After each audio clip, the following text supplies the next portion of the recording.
everyone, welcome back to your favorite channel Magnet Brains. So my dear class 9th students, computer application book code 165 की शुरुआत हम कर चुके हैं और आज की इस वीडियो में डिस्कस करने वाले हैं हम chapter number 2 types of hardware के असाइनमेंट को। यस स्टूडेंट्स, अब आप सोच रहे हो कि असाइनमेंट क्या है। सो आपकी बुक में चैप्टर के बाद जो कुछ theory questions, application based questions, objective type questions दिए हुए हैं सॉल्व्ड, उसके बाद आपको असाइनमेंट दिखेगा जिसमें कुछ अनसॉल्व्ड क्वेश्चंस होंगे, अनसॉल्व्ड एप्लीकेशन और थ्योरी क्वेश्चंस होंगे। समझ में आ रहा है? सो वही असाइनमेंट की मैं बात कर रही हूँ और उसी के थ्योरी क्वेश्चंस को आज हम डिस्कस करेंगे इस वीडियो में। सो ये जो क्वेश्चंस है बहुत बहुत इंपॉर्टेंट है, इनमें से आपकी एग्जाम में पूछे जाते हैं ये क्वेश्चंस, राइट। अब आज की इस वीडियो में हम कुल मिला के 37 क्वेश्चंस को डिस्कस करेंगे। थोड़ी लेंथी वीडियो हो सकती है लेकिन सारे क्वेश्चन बहुत इंपॉर्टेंट है, स्टार्ट से लेकर एंड तक आपको सारी वीडियो देखना है ताकि आप एग्जाम में यदि इससे रिलेटेड कोई क्वेश्चन आए तो उसका आंसर करके आ सकते हो, right. So this is professor Varkha Gupta, your computer educator for class 9th and magnet brains पे आपको ना सिर्फ K12 बल्कि CBSE Hindi English medium, CUET, NTSC, olympiad, spoken English and other competitive exam की प्रिपरेशन कराई जाती है 100% free off cost with high quality education. So चलिए कर लेते हैं शुरुआत आज की इस वीडियो की, जिसमें हम डिस्कस करेंगे आपके असाइनमेंट बेस्ड थ्योरी क्वेश्चंस को, ठीक है। अब प्रीवियस चैप्टर नंबर 1 और चैप्टर नंबर 2 हमने पूरा कंप्लीट कर लिया। जो भी स्टूडेंट पहली बार मेरी वीडियो देख रहे हैं, सो लिंक आपको मिल जाएगी डिस्क्रिप्शन में यूट्यूब प्लेलिस्ट की, या फिर आप magnetbrains.com वेबसाइट का यूज कर लो, या फिर आप मोबाइल ऐप को प्ले स्टोर से डाउनलोड कर लो। कहीं से भी आप सारे वीडियो लेक्चर्स को 100% फ्री ऑफ कॉस्ट एक्सेस कर सकते हो, कोई पेमेंट आपको इसके लिए नहीं करना है, ठीक है। सो चैप्टर में हमने डिटेल में डिस्कस कर लिया था, थ्योरी क्वेश्चंस में भी डिस्कस किया था, एप्लीकेशन में भी डिस्कस किया था, टाइप्स ऑफ हार्डवेयर के बारे में रिकॉल भी कर चुके हैं। बस उन्हीं पर बेस्ड अब क्वेश्चंस हम डिस्कस करेंगे, जिसमें पहला क्वेश्चन आपको दिया हुआ है, अ collection of 8 bits is called. 8 bits के कलेक्शन से क्या बनता है, तो हमने ये चीज बहुत डिटेल में समझी थी, राइट। एक डेडिकेटेड वीडियो मैंने यूनिट्स ऑफ मेमोरी पे बनाया हुआ है। तो ये क्वेश्चन आपसे यूनिट ऑफ मेमोरी के अकॉर्डिंग ही पूछ रहे हैं कि कंप्यूटर में मेमोरी में डेटा जो स्टोर किया जाता है वो बिट्स के फॉर्मेट में स्टोर होता है। अब यहाँ पे मैं जिन बिट्स की बात कर रही हूँ वो बिट्स हैं आपकी 0 एंड 1। 0 एंड 1 क्या है, बेसिकली बिट है। अब इनके कॉम्बिनेशन से byte, kilobyte, megabyte, gigabyte generate होता है। आती है बात समझ में? अच्छे से समझाया ये मैंने। तो ऐसे जब 8 बिट मिलती है, क्या मिलती है? 8 बिट। कुछ इस तरीके से मैं आपको एक एग्जांपल दे रही हूँ। जब ऐसे 8 बिट मिलती हैं तो ऐसे 8 बिट मिलकर ये जो कॉम्बिनेशन है क्या फॉर्म करता है? 1 बाइट फॉर्म करता है, ठीक है। ये हमने समझा था, आ गई बात समझ में अच्छे से।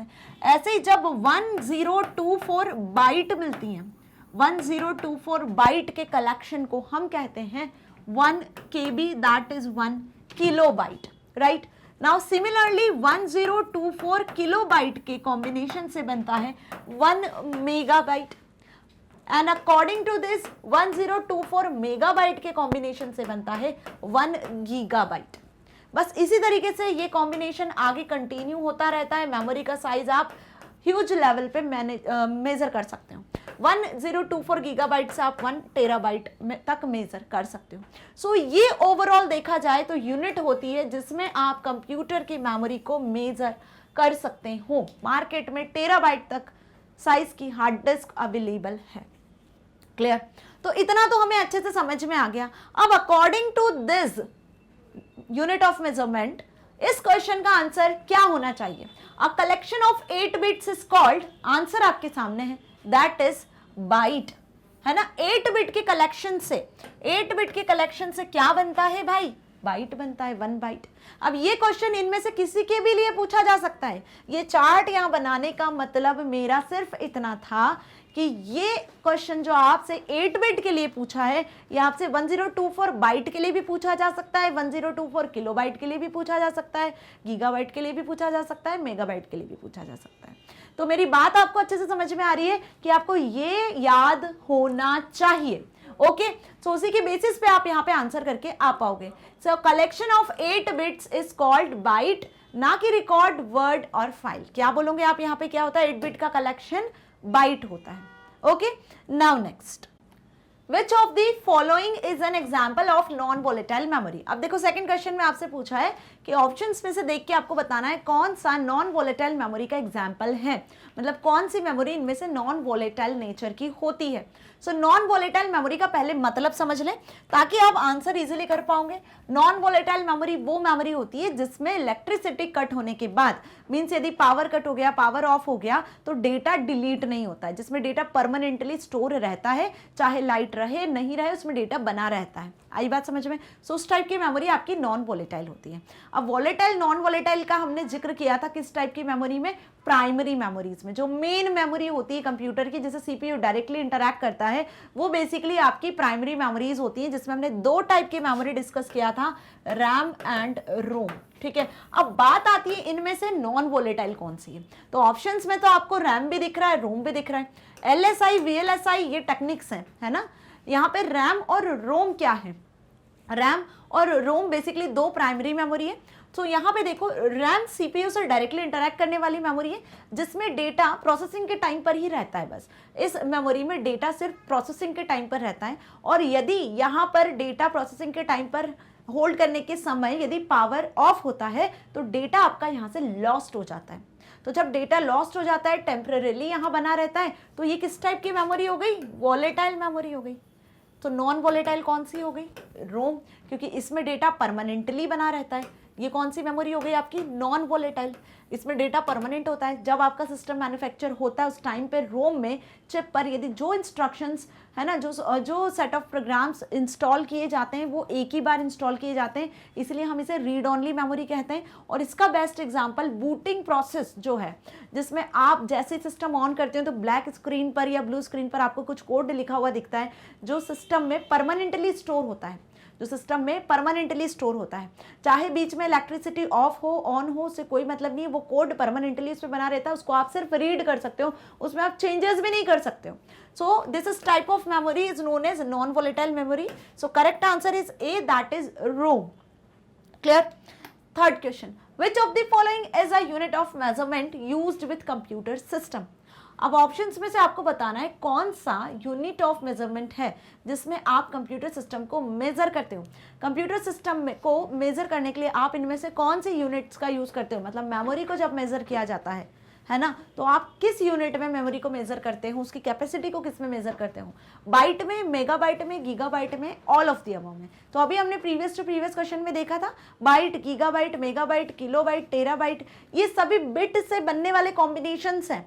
मेमोरी को मेजर करने के लिए ये ग्रेटर बोल सकते हैं हम कैपेसिटी है। सबसे छोटी बिट होती है 0 and 1, जिसे हम बिट कहते हैं। फिर आती है आपकी 8 बिट, 8 बिट से मिलकर बनता है बाइट, जो बिट से बड़ा होता है। फिर इसी तरीके से 1024 बाइट से मिलकर बनता है किलोबाइट, जो बाइट से बड़ा होता है। फिर मेगाबाइट, फिर गीगाबाइट, फिर टेराबाइट, है ना। इस तरीके से कैपेसिटी इंक्रीज होती जाती है और उसको हम इस यूनिट में मेजर करते हैं। तो यहाँ पे देखो, बाइट भी होता है, मेगाबाइट भी होता है, गीगाबाइट भी होता है। ये तीनों यूनिट होती है कंप्यूटर सिस्टम को मेजर करने की। So all of the above, D is the correct answer. Okay, so कोई डाउट नहीं, यहाँ तक अच्छे से समझ में आ रहे हैं ऑप्शंस। चलिए फोर्थ क्वेश्चन देख लें, which of the following statement is false. Options में से आपको देखकर बताना है कौन सा स्टेटमेंट गलत है, फॉल्स है। तो स्टेटमेंट पढ़ लेते हैं। Secondary storage is non volatile. Secondary storage devices जो होते हैं, hard disk, floppy disk, magnetic tape, CD, DVDs, pen drives, USB drives, flash drives वगैरह जो होती है, मेमोरी कार्ड वगैरह होती है, ये सब नॉन वोलेटाइल होती हैं क्या। अब नॉन वोलेटाइल वर्ड क्लियर हो गया। पावर गोज होने के बाद भी, पावर कट होने के बाद भी, है ना, पावर ऑफ होने के बाद भी जिस मेमोरी से डेटा लॉस्ट नहीं होता है वो मेमोरी आपकी क्या कहलाती है, परमानेंट मेमोरी कहलाती है। तो रोम में तो डेटा लॉस्ट होता ही नहीं है, लेकिन क्या सेकेंडरी स्टोरेज में से भी डेटा लॉस्ट नहीं होता है? यस, नहीं होता है। सेकेंडरी स्टोरेज को हम एक बैकअप डिवाइस की तरह यूज कर सकते हैं, है ना, बैकअप एंड की तरह यूज कर सकते हैं। ठीक है, तो इसका आंसर तो करेक्ट है, ये तो सही लिखा है। हमें क्या बताना है, हमें फॉल्स बताना है। ठीक है, सेकेंड पढ़े, प्राइमरी स्टोरेज इज वोलेटाइल। जो प्राइमरी स्टोरेज है, तो यहाँ पे प्राइमरी स्टोरेज मतलब रैम की बात हो रही है, ध्यान रखना। प्राइमरी स्टोरेज की जब भी बात करते हैं हम, तो रैम की बात करते हैं, रीड ओनली मेमोरी, जिसमें डेटा टेम्परेरीली रहता है, पावर ऑफ होने के बाद में इसमें से डेटा डिलीट हो जाता है, तो ये वॉलेटाइल होती है, यस ये भी वॉलेटाइल होती है। तो ये सेंटेंस भी जो लिखा हुआ है ट्रू लिखा हुआ है ना। हमें फॉल्स सर्च करना है। थर्ड देखें, when the computer is turned of, जब आप कंप्यूटर बंद कर देते हो, टर्न ऑफ कर देते हो, data and instructions stored in primary storage are erased, primary storage में जो डेटा और इंस्ट्रक्शंस होती हैं क्या वो इरेज हो जाती हैं? जब आप कंप्यूटर को टर्न ऑफ कर देते हो तब प्राइमरी स्टोरेज में जो डेटा इंस्ट्रक्शंस होते हैं क्या वो इरेज हो जाते हैं? तो प्राइमरी स्टोरेज की बात कर रहे हैं, मतलब यहाँ रैम की बात कर रहे हैं, तो ये भी हमें ट्रू लग रहा है, ठीक है। तो यहाँ पे प्राइमरी स्टोरेज डिफाइन नहीं किया। यदि प्राइमरी स्टोरेज का नाम यहाँ पे रोम लिखा होता, यहाँ पर रोम लिखा होता, तब ये आंसर आपका फॉल्स होता। आ गई बात समझ में?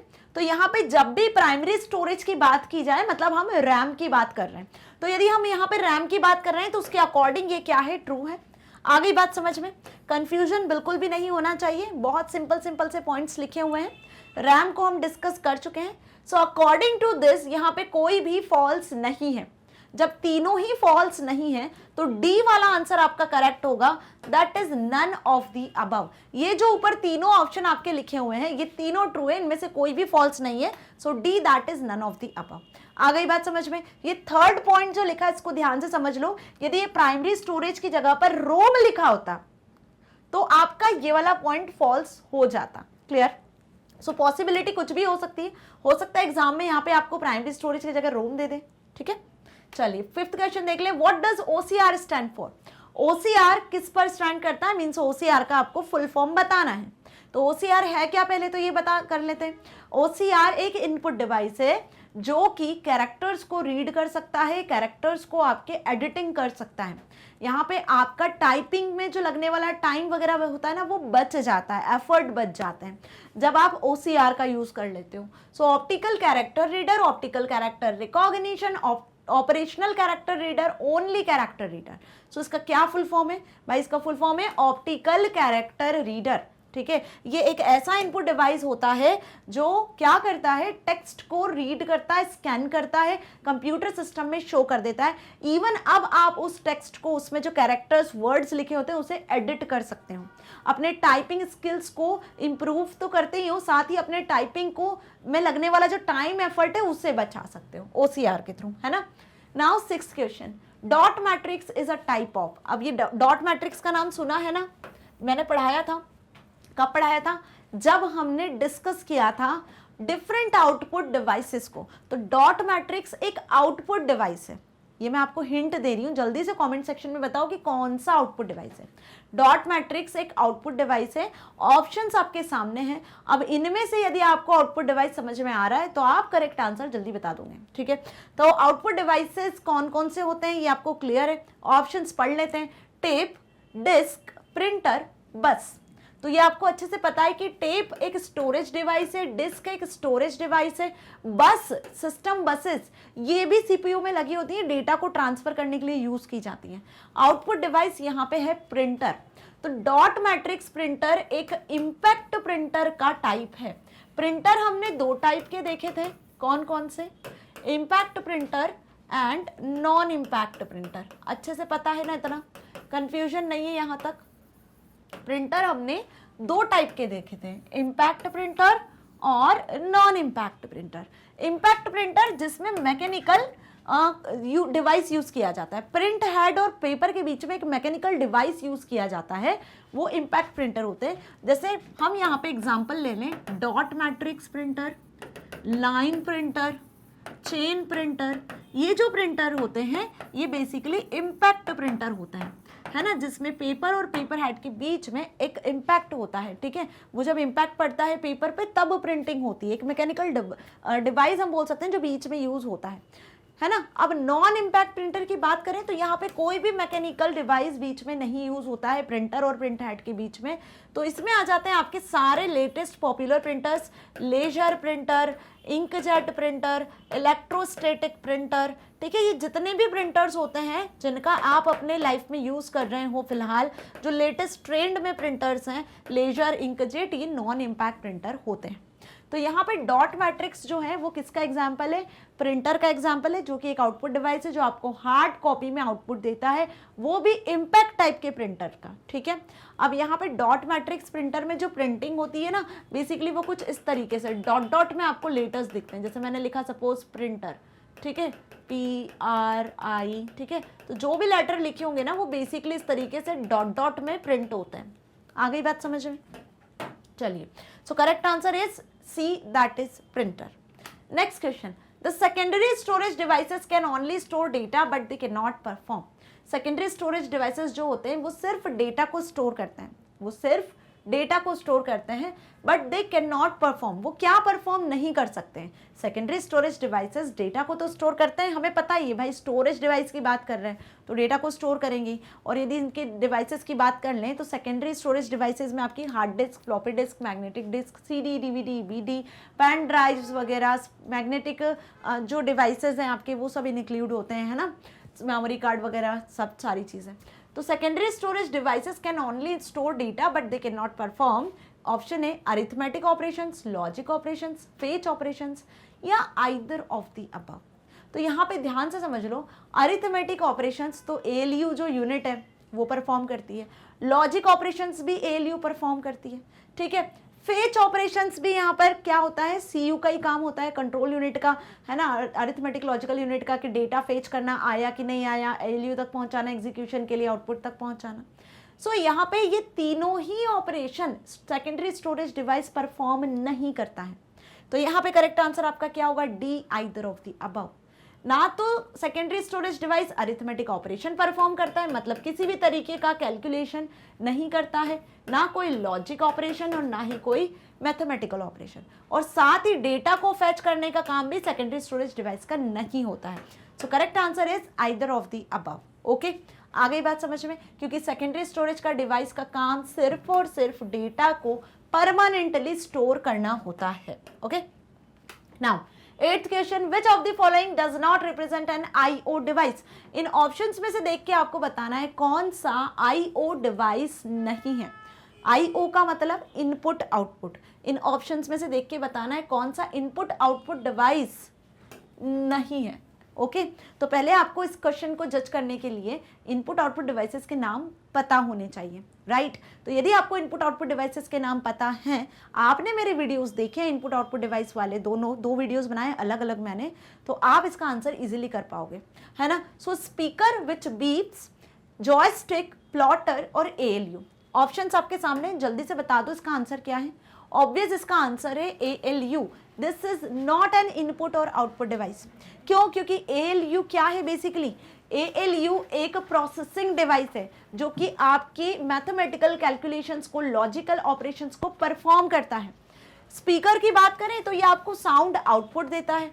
जॉयस्टिक की बात करें तो ये आपकी इनपुट डिवाइस है, बेसिकली डायरेक्शंस को इनपुट करने के लिए यूज किया जाता है। प्लॉटर की बात करें तो ये भी एक आउटपुट डिवाइस है, डिजाइन्स को प्रिंट करने के लिए यूज किया जाता है। तो ये तीनों इनपुट आउटपुट डिवाइस की कैटेगरी में आते हैं, but ALU is the arithmetic logical unit जो कि अरिथमेटिक लॉजिकल ऑपरेशंस परफॉर्म करता है। माइक्रो प्रोसेसर के साथ में ये आपको डिवाइस मिलता है, बेसिकली चिप होती है जो कि ओवरऑल कैलकुलेशन जो होते हैं, प्रोसेसिंग का जो काम होता है वो इसी का होता है। Okay, now which of the following is a correct definition of volatile memory. Okay, volatile memory क्या होता है? अभी देखो, वॉलेटाइल, नॉन वॉलेटाइल तो आपके दिमाग में अच्छे से क्लियर हो गया होगा। बिल्कुल, वॉलेटाइल पावर ऑफ होने के बाद में डेटा लॉस्ट हो जाना जिस मेमोरी से, वो वॉलेटाइल। पावर ऑफ होने के बाद डेटा मेमोरी से लॉस्ट नहीं होना, नॉन वॉलेटाइल। डेटा लॉस्ट नहीं हो रहा है, नॉन वॉलेटाइल। ऐसे याद रखो, डेटा लॉस्ट हो गया, वॉलेटाइल। इसमें बच्चे बहुत ज्यादा खतरनाक कंफ्यूज होते हैं, वॉलेटाइल नॉन वॉलेटाइल क्या होता है, कौन सी मेमोरी होती है ना। तो इसका ट्रिक मैंने बताया, नॉन वॉलेटाइल डेटा लॉस्ट नहीं होना, ठीक है। तो डेटा लॉस जिससे नहीं होता है वो है रोम और सेकेंडरी स्टोरेज, ठीक है। और जिससे डेटा लॉस्ट हो जाता है वो सिर्फ और सिर्फ एक मेमोरी है, दैट इज रैम। समझ में आ गई बात?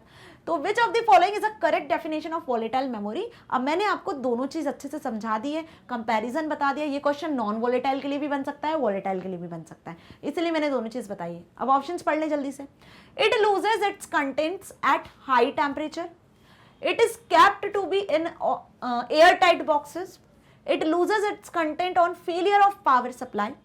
It doesn't lose its content on failure of power supply. तो ऑब्वियस देखो ये दोनों तो इसके करेक्ट आंसर है ही नहीं, बिल्कुल भी पढ़ के ही समझ में आ रहा है.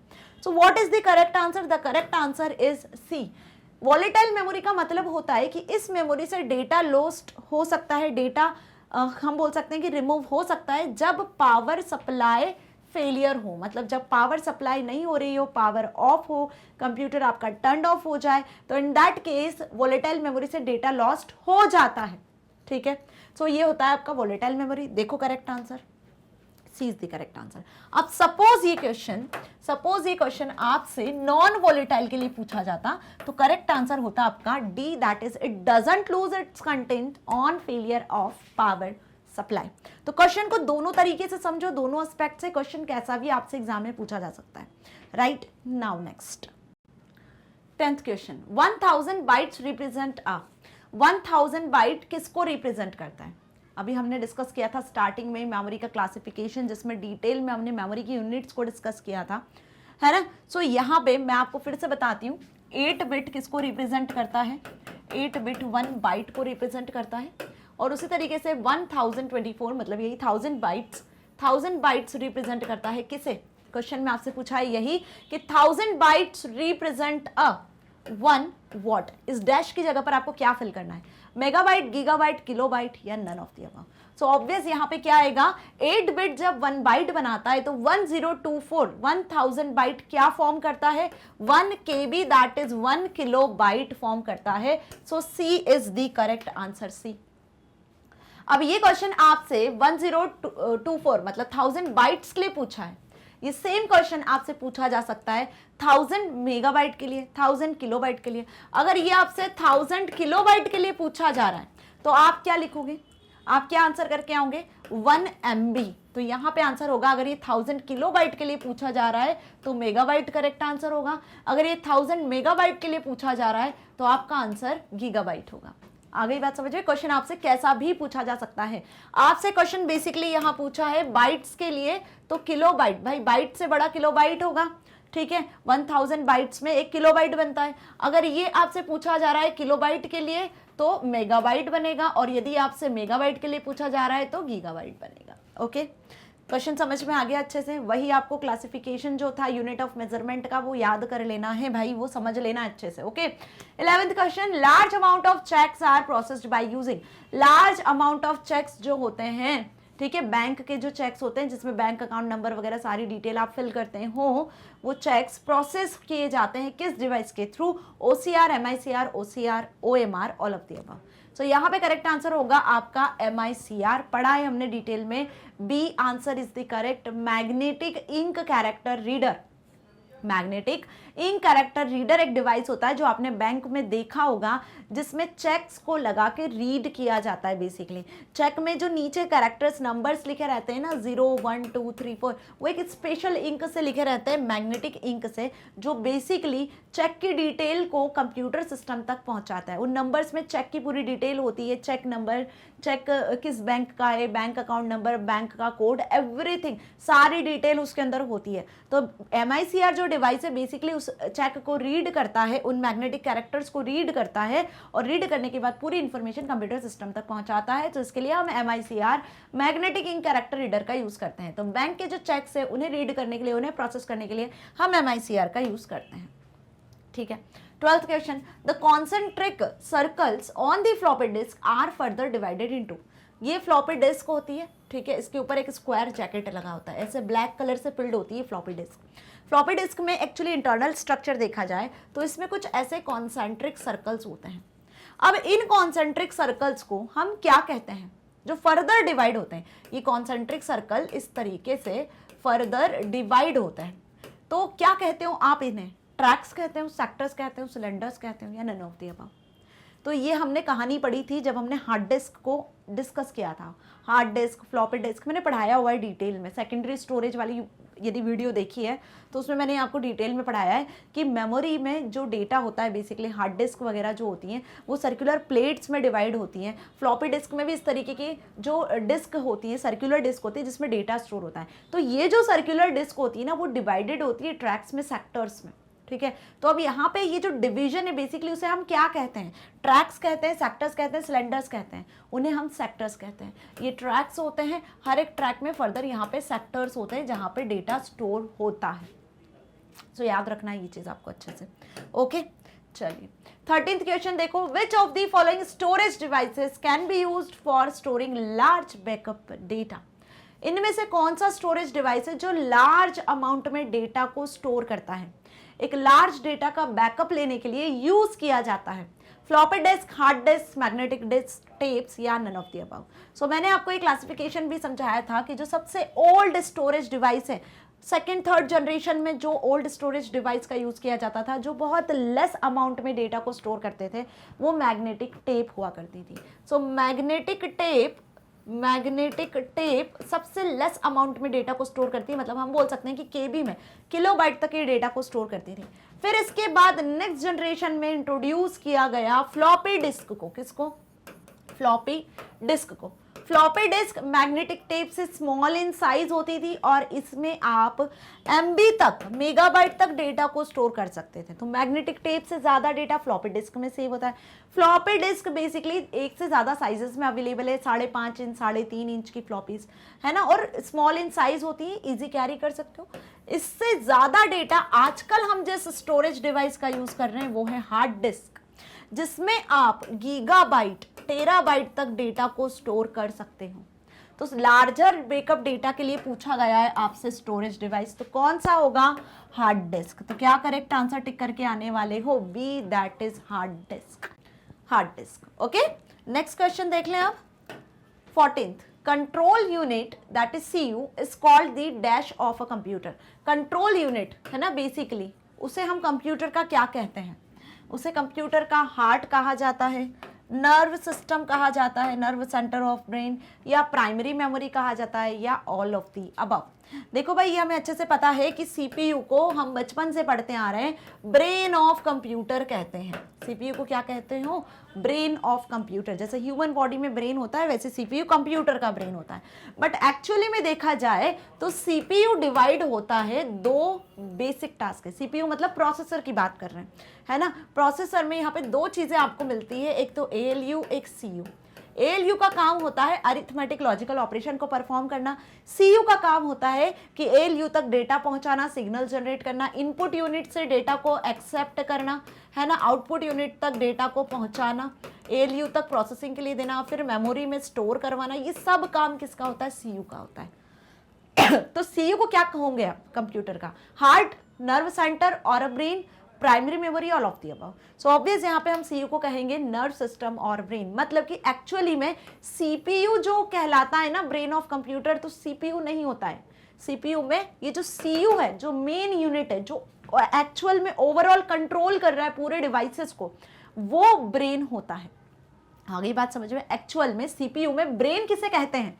CU को कहते हैं। Clear? That is control unit, जो एक्चुअल में ओवरऑल सारे डिवाइसेस को कंट्रोल करता है। इनपुट डिवाइस से डेटा लेना है, मेमोरी में स्टोर करवाना है, आउटपुट डिवाइस तक पहुंचाना है, ALU के पास पहुंचाना है कैलकुलेशन के लिए, इन सभी के लिए सिग्नल्स जनरेट करना, ये सब काम कंट्रोल यूनिट का होता है। CPU में जो कंट्रोल यूनिट होती है उसका होता है, उसी को एक्चुअली ब्रेन कहा जाता है। Okay next, what does a storage unit provide? Storage unit आपको क्या प्रोवाइड करता है? A place to show data, a place to store currently worked on information, a place to store information। बहुत सही question पूछा है आपसे कि स्टोरेज यूनिट प्रोवाइडर आपको क्या प्रोवाइड करता है। स्टोरेज यूनिट की मदद से आप डेटा को शो करवा सकते हो। स्टोरेज यूनिट की मदद से वो प्लेस जहां पे आप करंटली डेटा इंफॉर्मेशन के साथ काम कर सकते हो, या वो प्लेस जहां पे आप इंफॉर्मेशन को स्टोर कर सकते हो। तो ऑब्वियस स्टोरेज यूनिट में हम डेटा को स्टोर करवा सकते हैं। वो प्लेस होती है जहां डेटा को आप इंफॉर्मेशन को स्टोर करते हो। ठीक है, मतलब एक तरीके से स्टोरेज डेफिनेशन ही पूछी है आपसे। 16th question, what are the 4 basic components of a computer? Computer के 4 बेसिक कंपोनेंट के आपको नाम बताने हैं। तो ओवरऑल ये जो 4 बेसिक कंपोनेंट है, ये आपके कंप्यूटर की फंक्शनिंग को डिफाइन करते हैं। एक प्रॉपर वीडियो में मैंने ये समझाए हुए हैं पूरे फंक्शंस। ओके, सो ऑप्शंस दिए आपको, input device, output device, printing and typing. Option B, input device, processing unit, storage and output device. Option C, input device, CPU, output device and RAM. तो हमें 4 कंपोनेंट के नाम बताना है। तो प्रिंटिंग और टाइपिंग कंपोनेंट नहीं होता है ना। यहाँ पर देखो स्टोरेज, प्रोसेस, इनपुट, आउटपुट, ये सभी कंपोनेंट है। इनपुट डिवाइसेस भी कंपोनेंट है, प्रोसेसिंग यूनिट में भी आपको कंपोनेंट मिलता है, स्टोरेज यूनिट में भी आपको कंपोनेंट मिलते हैं, आउटपुट यूनिट में भी आपको कंपोनेंट मिलता है। तो बी हमें करेक्ट लग रहा है। सी देखो CPU, output devices and RAM, तो ये भी सब कंपोनेंट है, पर मेन फंक्शन पूछे बेसिक कंपोनेंट, तो बेसिक कंपोनेंट आपके जिस नाम से जाने जाते हैं वो बी आंसर के अकॉर्डिंग ही होंगे। मीन्स यहाँ पे ध्यान से समझो कि सी क्यों नहीं है। इनपुट डिवाइसेस जहां से आप डेटा इनपुट करते हो, कीबोर्ड, माउस। प्रोसेसिंग यूनिट में आता है आपका सीपीयू, सिर्फ सीपीयू नहीं होता है, सीपीयू में अलग अलग यूनिट्स होती हैं, है ना। तो यहाँ पे सीपीयू की वजह से प्रोसेसिंग यूनिट में और भी डिवाइसेस आते हैं। स्टोरेज डिवाइसेस, आपको पता है अच्छे से, स्टोरेज डिवाइसेस में सिर्फ रैम नहीं होता है, सिर्फ रैम नहीं होता है, स्टोरेज डिवाइसेस में सारे स्टोरेज डिवाइसेस इंक्लूड होते हैं। आउटपुट डिवाइसेस दिया हुआ है, तो सी क्यों रॉन्ग है, समझ में आ गया। ठीक है, तो 4 बेसिक कंपोनेंट होते हैं, आईपीओ साइकिल में भी डिस्कस किए हुए हैं, वही चारों आपको लिखकर आने हैं एक सीक्वेंस में। आप इसको इसी तरीके से याद कर लो, यही सीक्वेंस में आईपीओ साइकिल भी होती है आपकी। ठीक है, 17th question, what are examples of storage devices. Storage devices के एग्जांपल्स बताने यहाँ से। तो स्टोरेज डिवाइस माइंड में क्लियर है, जिसमें डेटा स्टोर करते हो। ठीक है, keyboard, flash drive, printer, flash drive, RAM, DVD ROM, hard drive, DVD ROM, flash drive. तो पहला क्वेश्चन, पहला जो ऑप्शन है वही रॉन्ग है। कीबोर्ड इनपुट डिवाइस होता है, स्टोरेज डिवाइस नहीं होता है। कीबोर्ड के थ्रू आप डेटा एंटर करते हो कंप्यूटर में। Flash drive, RAM, DVD ROM, flash drive, RAM, DVD रोम, ये क्यों रॉन्ग है या ये सही क्यों है ये बताना है। Hard drive, DVD ROM, flash drive, ये सही है या रॉन्ग है ये भी बताना है। तो यहाँ पे देखो रैम का यूज हो रहा है, ठीक है, इसलिए ये रॉन्ग है। रैम होता है स्टोरेज डिवाइस, लेकिन प्राइमरी स्टोरेज होता है जो प्रोसेसिंग में इंक्लूड हो जाता है। रैम जो होता है वो प्रोसेसर से डायरेक्टली कांटेक्ट करता है। जब प्रोसेसर टास्क को एग्जीक्यूट कर रहा होता है उस टाइम पे रैम में डेटा होता है सिर्फ, उसके अलावा उसमें डेटा नहीं होता है। जब आप काम कर रहे हो, प्रोसेसर आपके टास्क को एग्जीक्यूट कर रहा है, तो एट दैट टाइम रैम में डेटा रहता है टेम्परेरीली, है ना। तो इसे हम एक तरीके से सीपीयू में ही इंक्लूड कर लेते हैं इस मेमोरी को, प्राइमरी मेमोरी के फॉर्मेट में। यहाँ स्टोरेज डिवाइसेस मतलब सेकेंडरी स्टोरेज डिवाइसेस की बात की जा रही है। तो hard drive, DVD ROM, flash drive, ये तीनों आपके स्टोरेज डिवाइसेस होते हैं, सेकेंडरी स्टोरेज डिवाइसेस होते हैं। So correct answer is C. आ गई बात समझ में।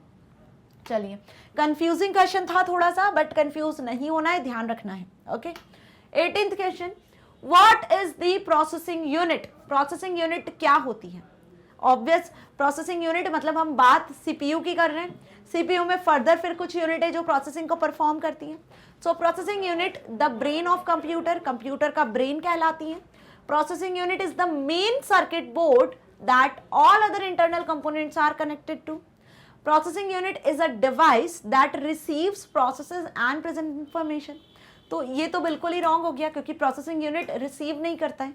कीबोर्ड, माउस से आप रिसीव करते हो, कंप्यूटर सिस्टम रिसीव करता है, इनपुट डिवाइसेस यूज किए जाते हैं, और ना ही इंफॉर्मेशन को प्रोसेसिंग यूनिट रिप्रेजेंट करता है, आउटपुट डिवाइसेस के लिए यूज किए जाते हैं।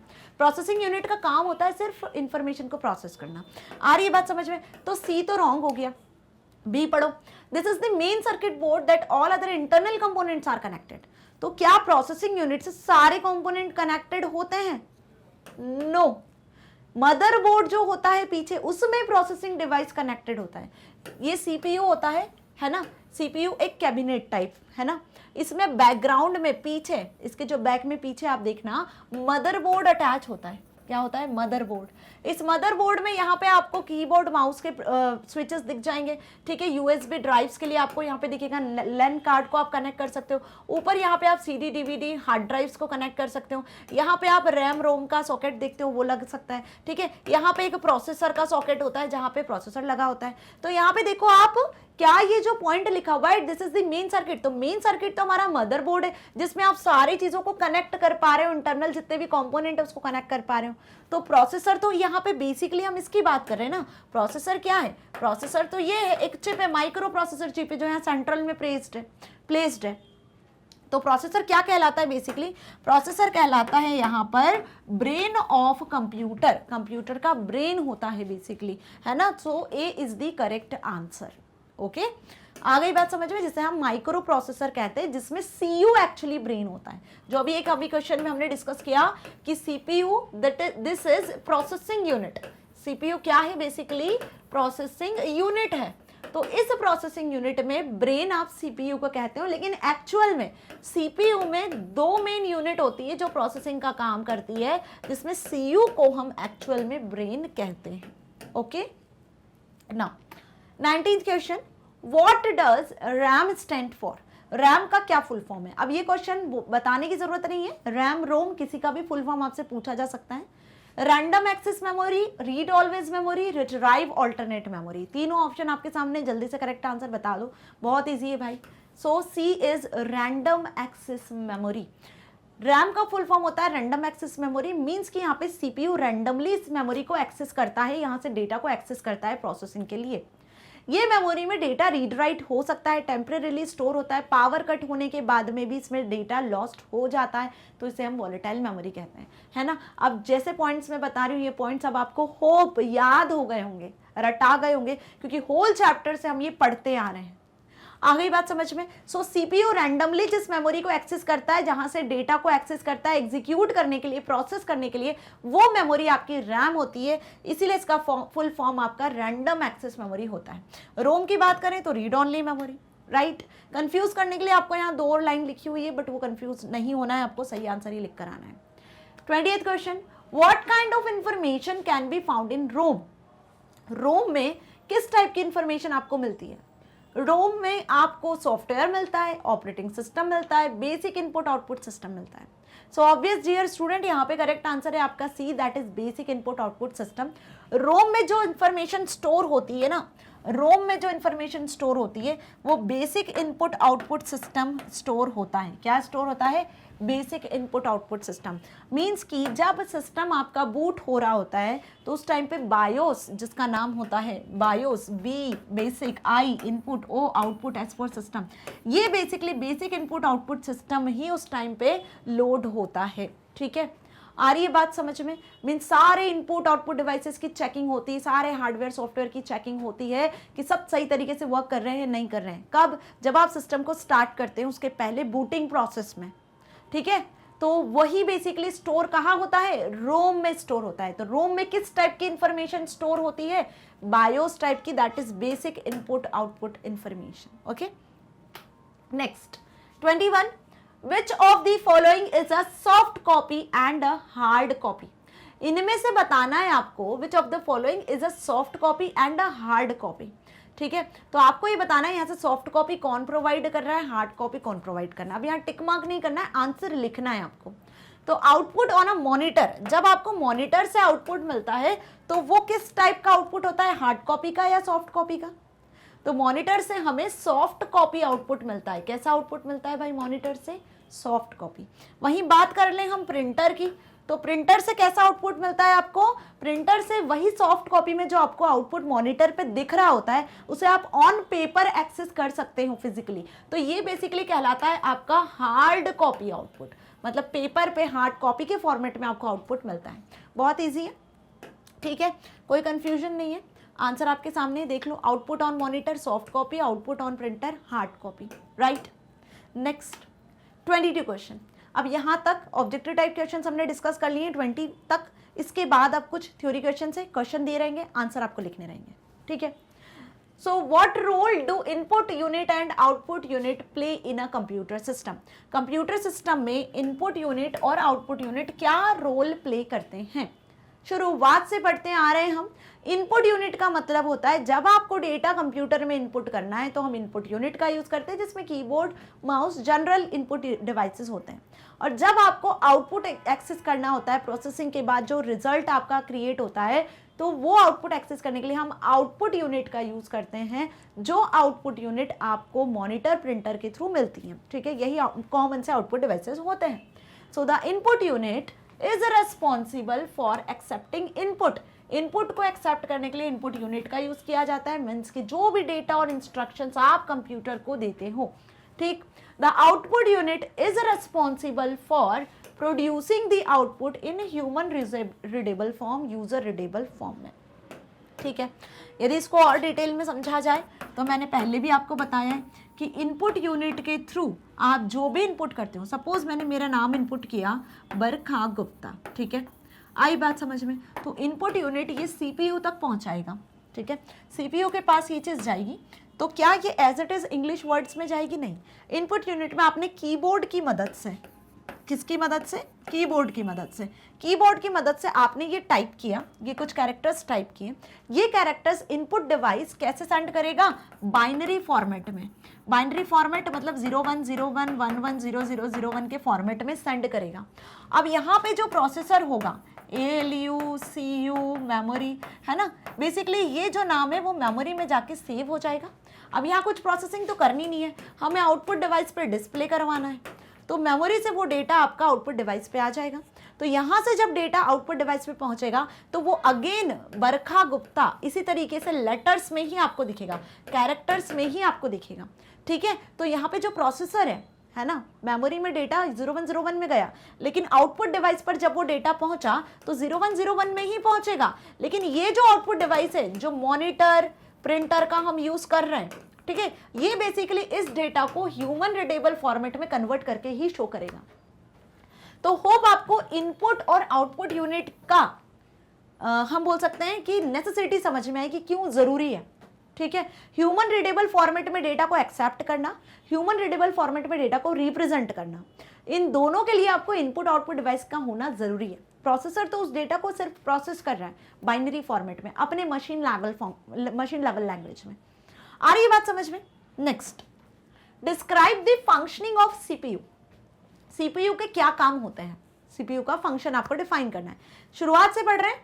सीपीयू बेसिकली प्रोसेसिंग डिवाइस होता है, प्रोसेसिंग यूनिट होता है जो डेटा को प्रोसेस करता है।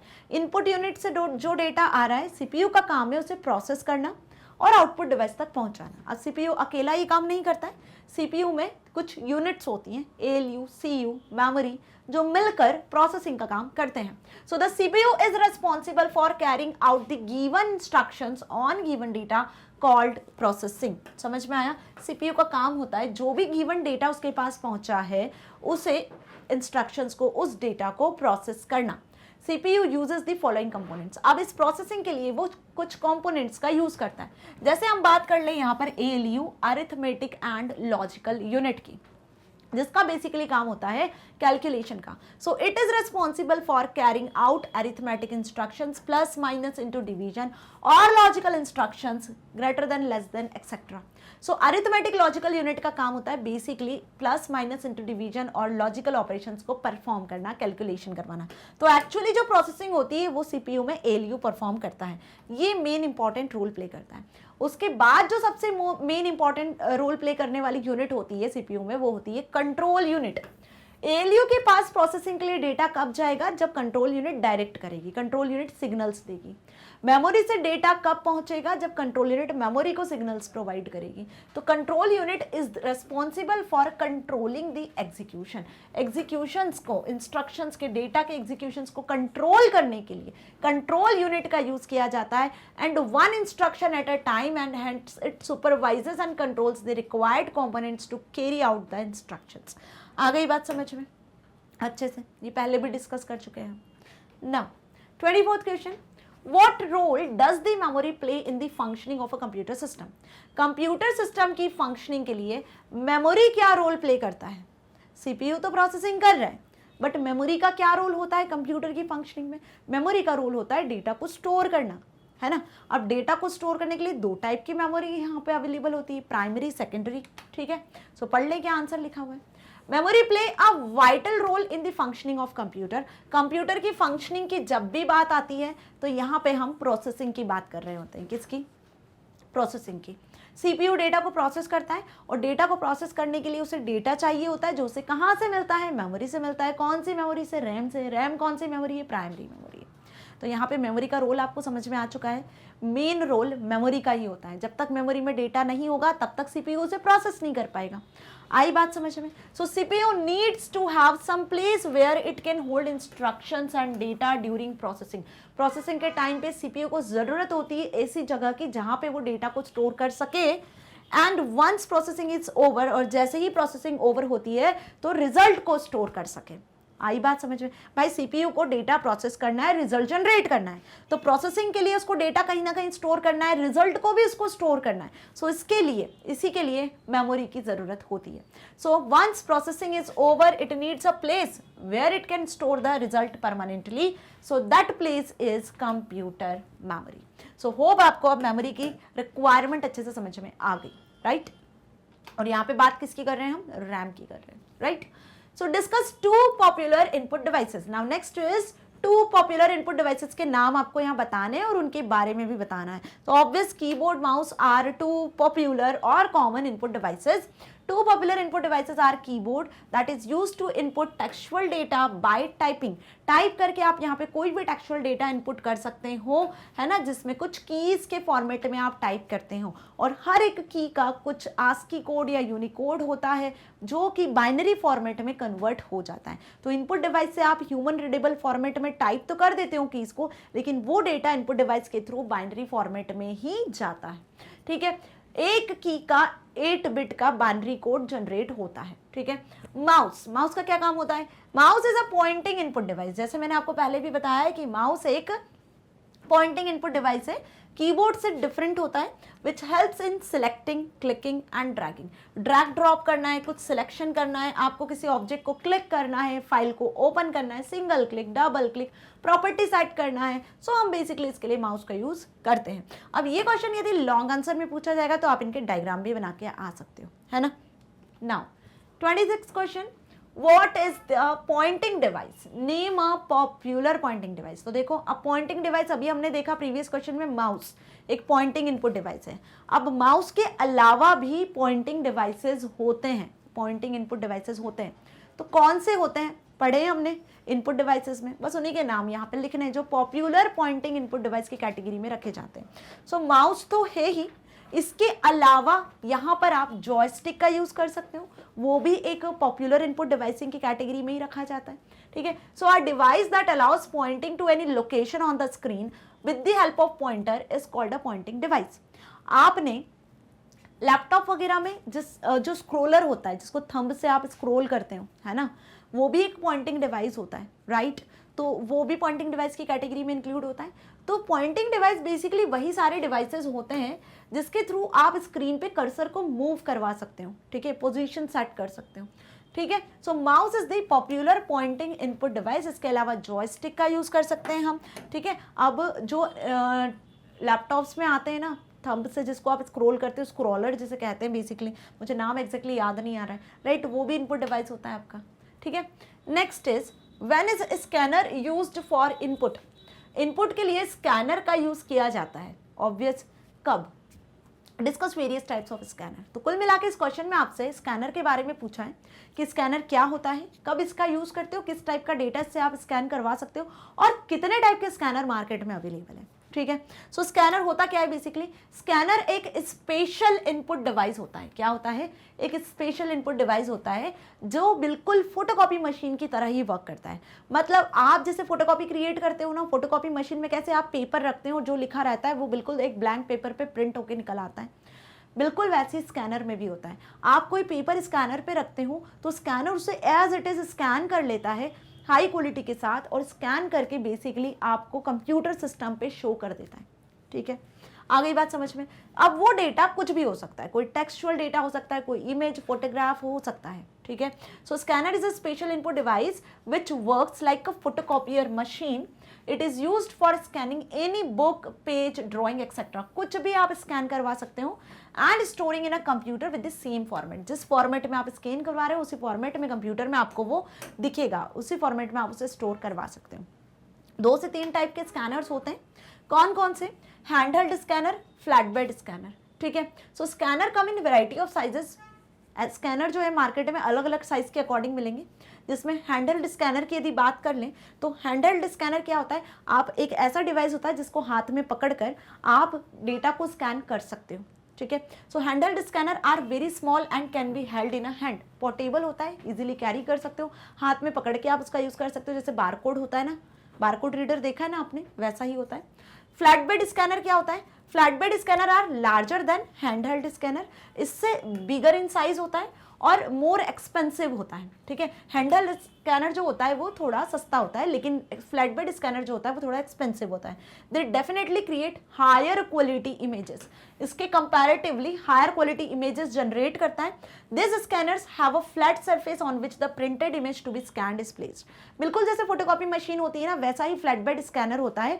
आपको उस पर अपना पेज या पेपर रखना होता है, जिस पर्टिकुलर पेपर को आपको स्कैन करवाना है, और उस फ्लैट बेड स्कैनर पर एक फ्लैट सरफेस होती है जहां पेपर प्लेस करते हो, उसके अकॉर्डिंग फिर स्कैनिंग कंप्यूटर तक पहुंच जाता है, ठीक है। आ गई बात समझ में। फ्लैट बेड स्कैनर आपको हाई क्वालिटी इमेजेस देता है as compare to handled scanner, expensive होता है as compare to this scanner, okay. Third type का होता है ड्रम स्कैनर। ड्रम स्कैनर क्या होता है? These are medium sized scanner, hand held और फ्लैट बेड स्कैनर, उन दोनों के कंपैरेटिवली ये मीडियम साइज के स्कैनर्स होते हैं जिनमें एक रोटेटिंग ड्रम होता है, रोलिंग ड्रम होता है। उस ड्रम पर पेपर रोटेट होता है और फिर स्कैनिंग होती है। आ गई बात समझ में अच्छे से। हैंडहेल्ड स्कैनर में हाथ में स्कैनर पकड़ के आप पेपर पे स्कैन करते हो टेक्स्ट को। फ्लैट बेड स्कैनर पे पेपर को आप एक फ्लैट सरफेस पे रख देते हो और फिर स्कैनिंग हो जाती है। ड्रम स्कैनर पे पेपर रोल होता है, आप पेपर इन करते हो, ड्रम की एक ड्रम बना होता है इस तरीके का। इस ड्रम पर पहली बात तो पेपर यहाँ पे लगाते हो आप, और ये पेपर बेसिकली रोल होता है, ठीक है। ये पेपर रोल होता है, ड्रम जब रोटेट होगा तो पेपर उसके ऊपर रोल होगा, और जो भी यहाँ पे इमेज होगी, जो टेक्स्ट लिखा होगा, फिर वो स्कैन होगा। आ गई बात समझ में। So drum scanners are medium sized scanners with rolling drum.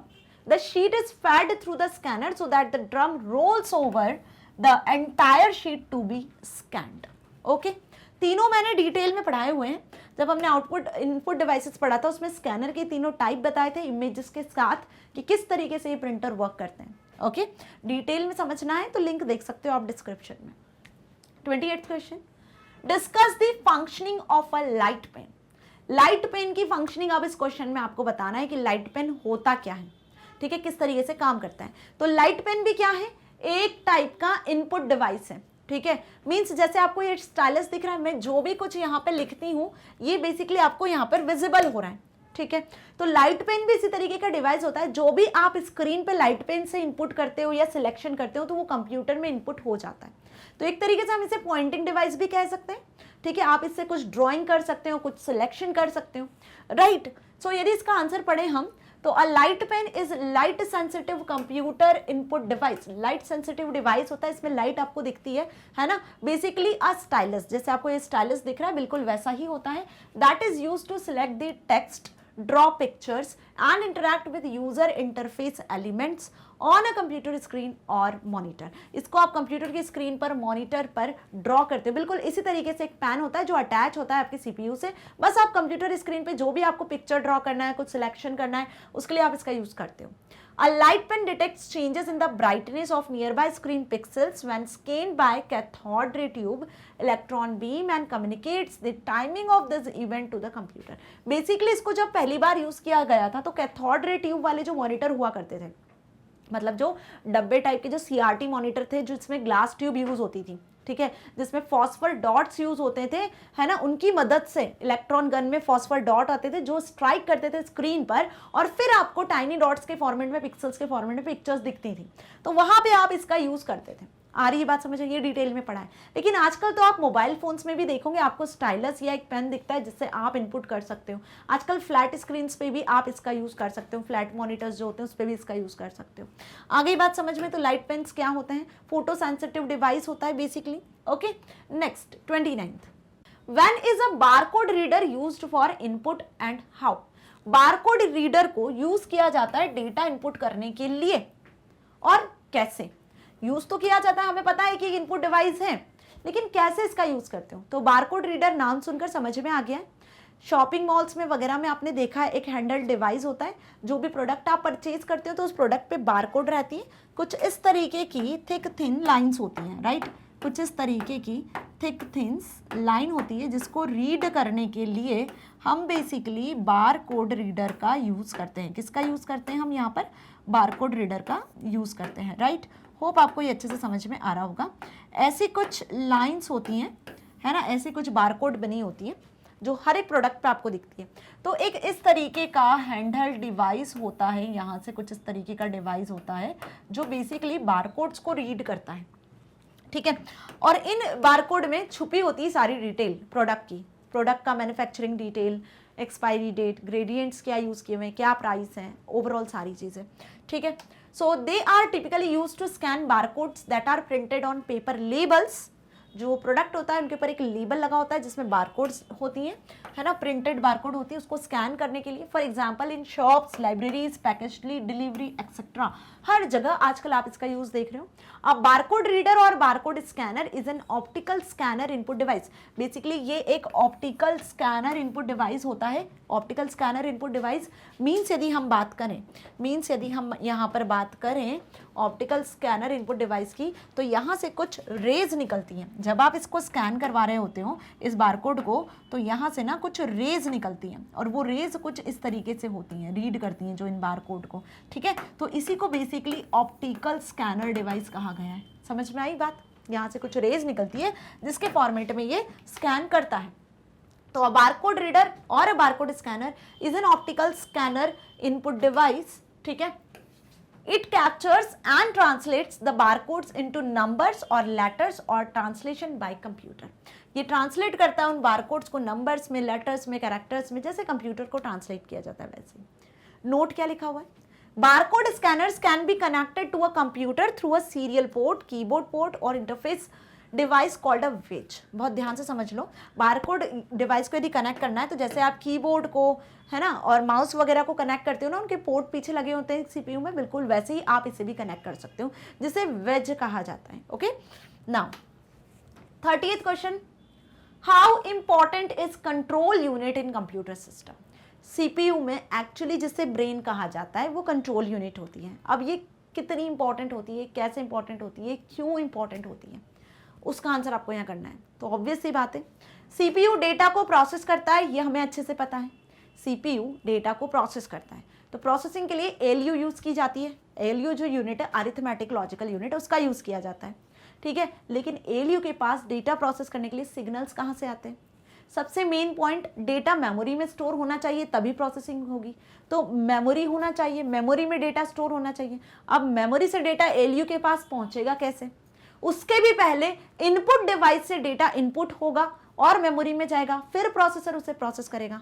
तो इनपुट डिवाइस से डेटा लेगा कौन, मेमोरी तक पहुंचाएगा कौन, फिर मेमोरी से एलयू तक कौन पहुंचाएगा, आंसर कौन मेमोरी में वापस स्टोर करेगा, आउटपुट डिवाइस को कौन देगा। ये जो ओवरऑल लेन देन का काम है, इसके लिए जो सिग्नल्स जनरेट करने वाली यूनिट होती है, इन सभी वर्क को डायरेक्ट जो करता है, इन सभी वर्क को कंट्रोल जो यूनिट करती है होती है, वो होती है control unit, CU.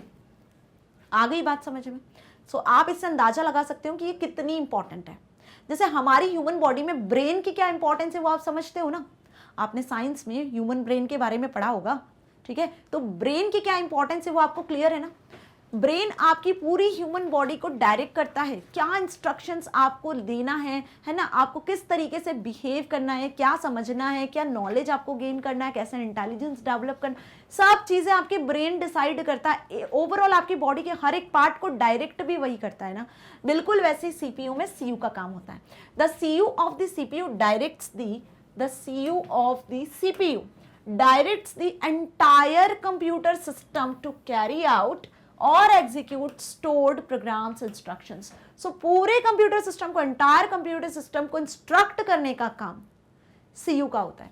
The control unit directs data flow between the computer processor. देखो कंट्रोल यूनिट क्या डायरेक्ट करता है? डेटा का फ्लो, कि इनपुट यूनिट से डेटा लेना है, प्रोसेसर तक पहुंचाना है, मेमोरी में स्टोर करना है, आउटपुट शो करवाना है ना। तो computer processor, memory, input output devices, इन सभी के बीच में डेटा के फ्लो को कौन डिसाइड करता है, कौन डायरेक्ट करता है? सीयू डायरेक्ट करता है। Clear? 31st, discuss various storage units. आपको डिफरेंट स्टोरेज यूनिट के नाम यहाँ पे बताना है, उनको डिस्कस करना है। तो लॉन्ग आंसर टाइप क्वेश्चन है, ऑब्वियस सी बात है। तो स्टोरेज यूनिट का क्लासिफिकेशन मैंने बेसिकली आपको बताया था। तो जब भी बात कर रहे हैं हम स्टोरेज यूनिट की, ठीक है, तो स्टोरेज यूनिट मतलब यहाँ पे सेकेंडरी स्टोरेज यूनिट की बात हो रही है। लेकिन यदि मैं आपको क्लासिफिकेशन समझाऊं तो दो टाइप के स्टोरेज डिवाइस होते हैं, primary storage and secondary storage, ठीक है, बट इस क्वेश्चन में आपसे इन्हीं सेकेंडरी स्टोरेज के बारे में ही पूछा गया है, ठीक है। प्राइमरी स्टोरेज में हमने दो टाइप की मेमोरी को पढ़ा था, रैम एंड रोम। अच्छे से समझ में आ रही है मेरी बात, है ना। सेकेंडरी स्टोरेज में हमने डिफरेंट टाइप की मेमोरी के बारे में पढ़ा था। पहले हमने यहाँ पे पढ़ा था मैग्नेटिक टेप, जो मैग्नेटिक टाइप की मेमोरी होती है, मैग्नेटिक डिस्क होती है, फ्लॉपी डिस्क होती है ना, हार्ड डिस्क होती है, ये आ जाती है, ठीक है। दूसरा होता है ऑप्टिकल डिस्क। ऑप्टिकल डिस्क में आपकी सीडी, डीवीडी, ब्लूरे डिस्क आ जाती है, ठीक है। उसी के बाद हमने यहाँ पे डिस्कस किया था किस टाइप की मेमोरी, हमने यहाँ डिस्कस किया था बेसिकली आपकी जो यूएसबी कनेक्टर्स होते हैं, जो यूएसबी ड्राइव्स वगैरह होती हैं, जिसमें हम बात कर लें पेन ड्राइव्स की, ठीक है, मेमोरी कार्ड्स की, ये आपके यूएसबी कनेक्टर्स या यूएसबी ड्राइव्स होती है, फ्लैश ड्राइव्स वगैरह, फ्लैश ड्राइव्स, है ना। सो होप आपको ये क्लासिफिकेशन अच्छे से समझ में आया था। मैंने डिटेल में समझाया था, एक बार फिर से मैंने आपको यहाँ बता दिया, बिल्कुल इसी तरीके से जैसे मैंने आपको समझाया है आपको याद करना है, ठीक है, ऐसे ही समझना है। यदि क्लासिफिकेशन आपके माइंड में रहेगा ना, तो कैसा भी क्वेश्चन आ जाएगा आप इजीली आंसर करोगे। बस इसे याद करने का एक यही तरीका है कि आपको एक क्लासिफिकेशन याद रखना है ना। चलो, so the computer system store and process the data in the form of 0 and 1। Okay, various storage unit की बात हो रही है, सॉरी, तो यहाँ पे आपको स्टोरेज यूनिट पूछा है ना, स्टोरेज डिवाइस नहीं पूछा है, वो स्टोरेज डिवाइस में आपको लिखना है। स्टोरेज यूनिट पूछा है तो मींस कि जो डिवाइसेस मैंने अभी आपको बताया, RAM, ROM, hard disk, floppy disk, pen drive वगैरह, सीडी, डीवीडी, ये डेटा को स्टोर कैसे करते हैं, इसको मेजर कैसे करते हैं, वो स्टोरेज यूनिट पूछी है ना। So the computer system store and process the data in the form of 0 and 1 bits, bytes, kilobyte, megabyte, gigabyte, इसमें ही डेटा स्टोर किया जाता है ना। ऐसा ही हम मेजर करते हैं मेमोरी को। So two major the computer memory, various storage units are available, some of these are here। Okay, so यहाँ पे देखो ध्यान से, सबसे पहले हम बिट की बात कर रहे हैं, सिंगल बिट की बात कर रहे हैं, तो इसे हम बाइनरी डिजिट कहते हैं।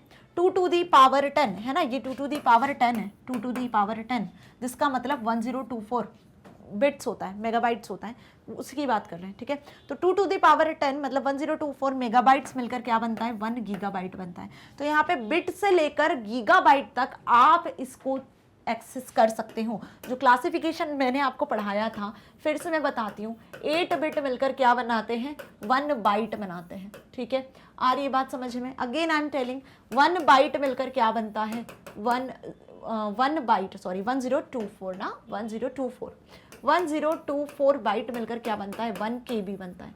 इसी तरीके से 1024 KB मिलकर क्या बनता है, 1 मेगाबाइट बनता है।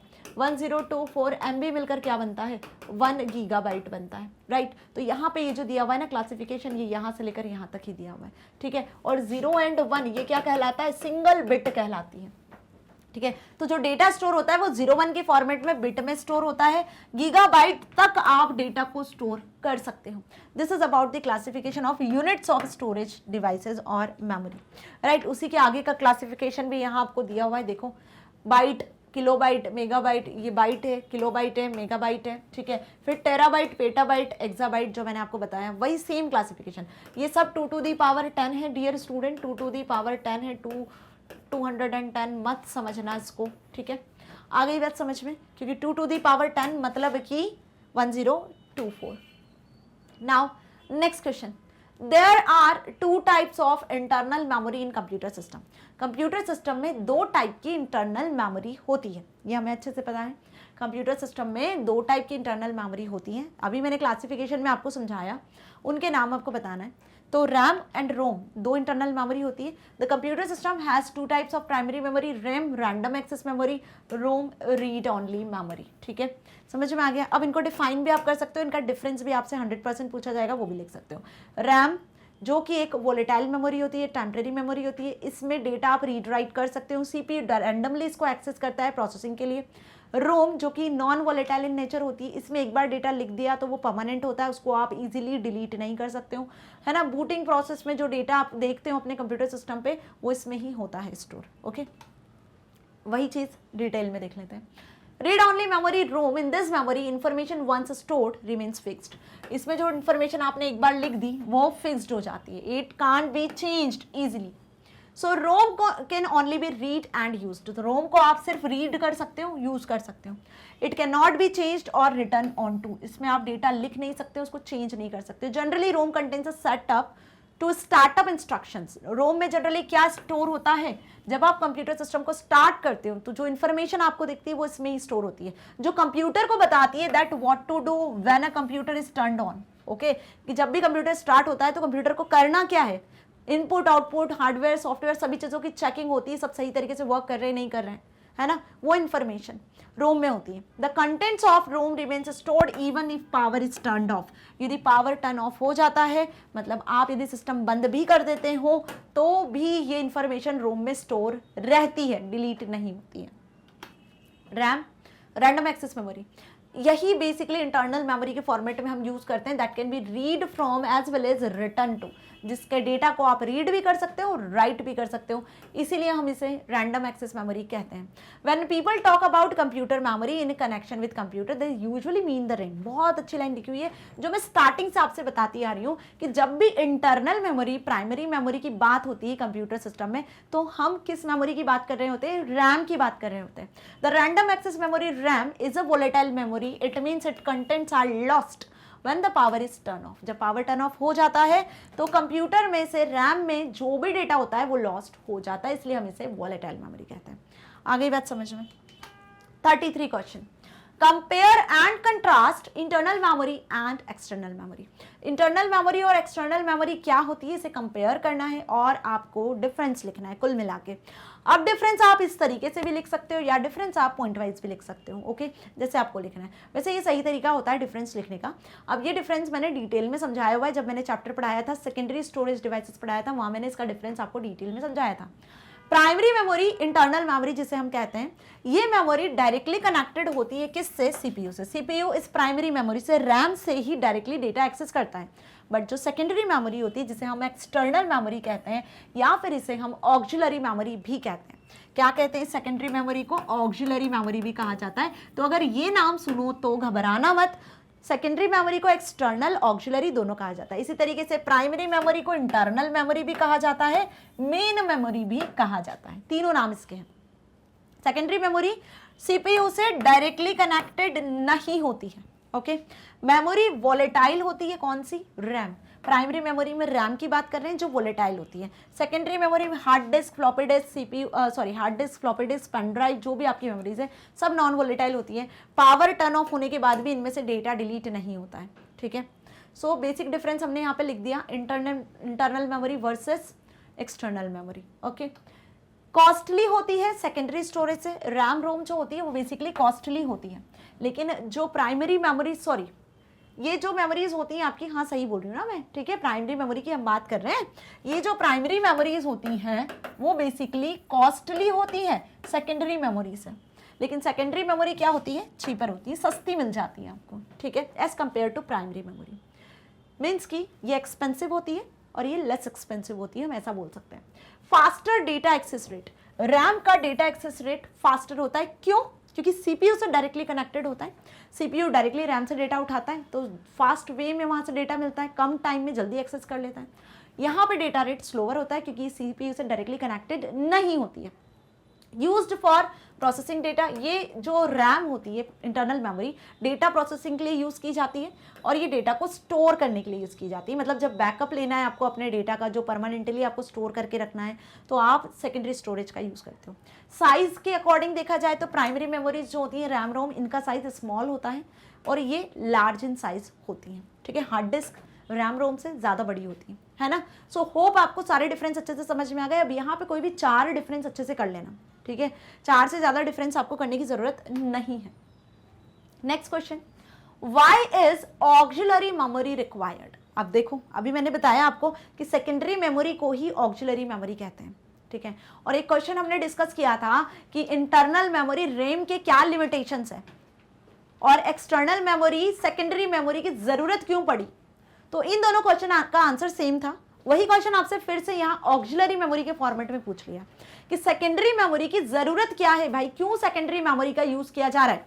सो ऑब्वियस सी बात है कि रैम जो कि इंटरनल मेमोरी है, जो सीपीयू से डायरेक्टली कम्युनिकेट कर सकती है, कॉन्टैक्ट कर सकती है, सीपीयू प्रोसेसिंग के लिए डेटा वहां से लेता है, आंसर वहीं स्टोर करता है, तो उसका जो साइज होता है वो कम होता है। दूसरी चीज लिमिटेड डेटा कैपेसिटी होती है, ठीक है। तीसरी चीज वो डेटा को टेम्परेली स्टोर करती है, मतलब यदि पावर कट होता है तो उस केस में सिस्टम आपने यदि बंद कर दिया, उस केस में रैम में जो डेटा होता है वो लॉस्ट हो जाता है। तो इसके लिए हमें परमानेंटली यदि डेटा को स्टोर करवाना है तो secondary storage device that is auxiliary memory की हमें जरूरत होती है। तो इसका आंसर आपको यही लिखना है, auxiliary memory that is a secondary storage devices which is required to store large amount of data permanently. Primary memory is use during the processing of data. Primary memory में जो डेटा स्टोर होता है वो सिर्फ processing के time पे store होता है, it can't store data permanently, वो डेटा को परमानेंटली स्टोर नहीं कर सकती है। So we need auxiliary memory, तो इसलिए हमें secondary storage, auxiliary memory, external memory की जरूरत होती है which allows storing data permanently, जो कि डेटा को परमानेंटली स्टोर करना अलाउ करती है। Okay, now discuss the uses of hard disk. अब सेकेंडरी स्टोरेज डिवाइस में हार्ड डिस्क ही सबसे मेन मेमोरी कहलाती है। अब इसके यूजेस आपको बताने हैं, तो ऑब्वियस वही डेटा को परमानेंटली स्टोर करने के लिए बैकअप डिवाइस की तरह आप इसका यूज कर सकते हो। Hard disk is secondary storage which allows store data permanently, पहला एडवांटेज या पहला use. All software, either operating system or application software installed on the computer resides on hard disk only। देखो जितने भी ऑपरेटिंग सिस्टम और application softwares होते हैं वो बेसिकली स्टोर होते हैं कहां पर, कंप्यूटर सिस्टम में, हार्ड डिस्क पर ही। All documents created by us are also stored on the hard disk. जितने भी डॉक्यूमेंट्स आप स्टोर करते हो, फाइल्स स्टोर करते हो, वो हार्ड डिस्क में ही सेव होते हैं। It is useful component of computer system. तो जब भी बात डेटा को परमानेंटली स्टोर करने की होती है, आपने कोई फाइल बनाई, कोई डॉक्यूमेंट, प्रेजेंटेशन, एक्सेल की शीट क्रिएट किया, तो वो बेसिकली जाकर कहाँ स्टोर होता है, हार्ड डिस्क में ही स्टोर होता है, यदि सेव करते हो आप तब। और जब आप उसको क्रिएट कर रहे होते हो तब वो प्रोसेसिंग के टाइम पर रैम में स्टोर होता है।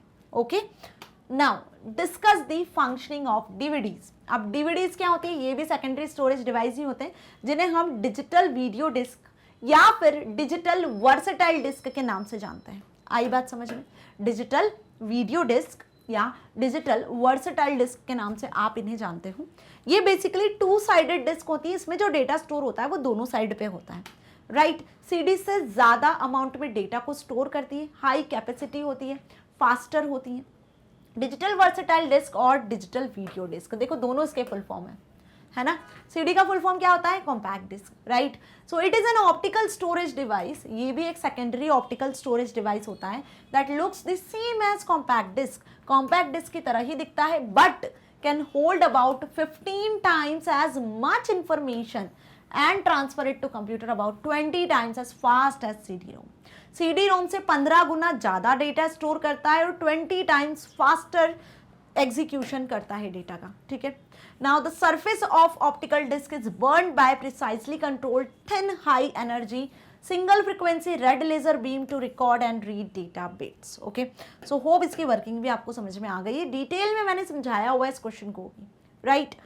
हमने सीडी डीवीडी के टाइप भी पढ़े थे। डीवीडी के टाइप देखे तो डीवीडी आर रीड ऑनली आती है, recordable only, DVD recordable, DVD rewritable, DVD ROM read only memory. ये 3 टाइप में आपको डीवीडी मिल जाती है मार्केट में, ठीक है। Last question 37th, When are magnetic tapes used and how? Magnetic tape कब यूज होती थी और कैसे इसको यूज करते हैं? तो जैसे मैंने आपको बताया कि फर्स्ट, सेकंड, थर्ड जनरेशन के टाइम पर जब स्टोरेज डिवाइस यूज किया जाता था डेटा को स्टोर करने के लिए, वो मैग्नेटिक टेप ही हुआ करती थी जो किलोबाइट्स तक डेटा को स्टोर कर सकती थी, ठीक है। सो वही लिखा हुआ है यहाँ पर भी, magnetic tape is a thin strip of plastic coated one side with a film of tiny permanent magnets. Each of these permanent magnets has a north magnetic pole at one end and a south magnetic pole at the other end. During recording, a strong magnetic field can swap the poles of these particles, altering the tape in a way that can be detected during playback.